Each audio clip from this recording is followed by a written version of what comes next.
ఒకప్పటి మన భారతదేశ ప్రధానమంత్రి అయినటువంటి లాల్ బహదూర్ శాస్త్రి గారు చెప్పినట్టుగా భారతదేశానికి నిజమైన హీరోలు ఎవరనంటే ఒకరు కిసాను, ఒకరు జవాను.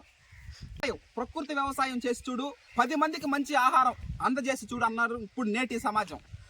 ప్రతి ఒక్కరికి ఆరోగ్యాలు విషతుల్యమైపోతా ఉన్నాయి. బీపీలు, షుగర్లు, థైరాయిడ్లు, క్యాన్సర్లు రావడానికి గల కారణం విచక్షణారహితంగా పురుగు మందులు కొట్టడం, వాటిని మనం తినడం, మన ఆరోగ్యాలు దెబ్బతినిపోతా ఉంది. మనం ఒక అతిథులుగా వచ్చాం, సర్టైన్ టైంలో ఉంటాం, తర్వాత మళ్ళీ మన ప్రాణాలు వెళ్ళిపోతాయి. మనం శాశ్వతం కాదు, భూమి శాశ్వతం, మట్టి శాశ్వతం, పంచభూతాలు శాశ్వతం, మనం శాశ్వతం కాదు. మనం వాటిని హాని చేయకుండా మనం ఎందుకంటే చాలా మంది ఆత్మహత్య చేసుకుంటా ఉంటారు రైతులు. ఎందుకు? విచక్షణారహితంగా పురుగు మందులు కొట్టి నాశనం చేసేసి భూములు దెబ్బతినిపోయి వాళ్ళు కూడా అప్పులు బాధలు తట్టుకోలేక చనిపోవడం జరుగుతూ ఉంది. అవన్నింటికి శరణ్యం అంటే కెమికల్ ఫార్మింగ్ చేసేవాడికి ఏం మిగలుతుందా అంటే చింతలు తప్ప ఏమీ లేదు. ఆ చింతలను దూరం చేస్తున్నారు చింతల వెంకటరెడ్డి గారు సివిఆర్ మెథడ్ ఫార్మింగ్ ద్వారా.